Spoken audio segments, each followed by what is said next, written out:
सांगू शकाल राज ठाकरे यांनी महायुतीमध्ये बिनशर्त पाठिंबा दिला आहे, नरेंद्र मोदींना थेट विधानसभेची तयारी करा असं म्हटलेलं आहे।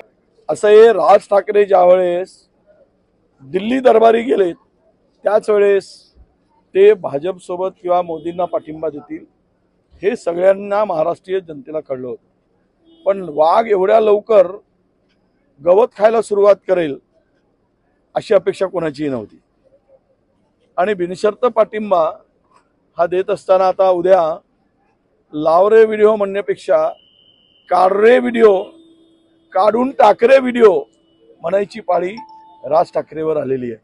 म्हणजे वाघाची शेळी झाली आणि शेळी गवत खायला लागली अशी अवस्था भाजपमध्ये गेल्यावर राज ठाकरेंची होऊ नये अशी महाराष्ट्रातील मराठी माणसांना वाटतं आणि महाराष्ट्रातील जनतेला वाटतं की ज्यांच्या सभेने विरोधकांचे धाबे दणाणत होते पण आता त्यांची सभा ही मोदींचे गुणगान गाण्यात जर जात असेल तर मला वाटतं की त्या सभेमध्ये काही राम नसेल आणि त्या सभेला कुठलाही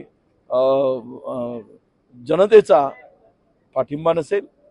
परंतु शेवट एकच सांगितलं पाहिजे की राज ठाकरे या एक लढवय्या नेत्यांनी मात्र गुलामगिरीचं जोखंड गळ्यात घालून वावरतील काय ही महाराष्ट्रातील जनता भविष्यात बघणार आहे। सर, याने विशेषतः मराठी मतदार वोट डिव्हिजन होईल का? मला नाही वाटत। शेवट असं आहे की राज ठाकरे एका विशिष्ट विचाराला धरून विषय मांडायचे। त्यांचे 2019 मध्ये पूर्णतः मोदींच्या एकूण कारकिर्दीवर त्यांनी प्रकाश घातला आणि त्यांचे भाषण होते।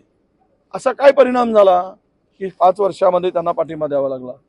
कदाचित होऊ शकतं कुठली तरी नस यांची मोदी सरकारने दाबली असावी। ते दुखती नस आहे की दुभती आहे, दुखणारी आहे की दूध देणारी आहे हे मात्र येणाऱ्या काळात कळेल। पण कुछ तो कुछ दाल में काला है यासाठीच आज राज ठाकरे सारखा नेता दिल्ली दरबारी पहिले मान वाकून आला, आता कमरेपासून झुकलाय हे बघताना महाराष्ट्राच्या पचनी पडणार नाही आणि महाराष्ट्रातली जनता हे कदाचित मला वाटतं की ते जनतेला ते मान्य होणार नसेल आणि त्यामुळं महाविकास आघाडीवर याचा कुठलाही परिणाम होणार नाही हा मला विश्वासानं वाटतं। मी विश्वासपूर्वक सांगेल 1% सुद्धा परिणाम होणार नाही।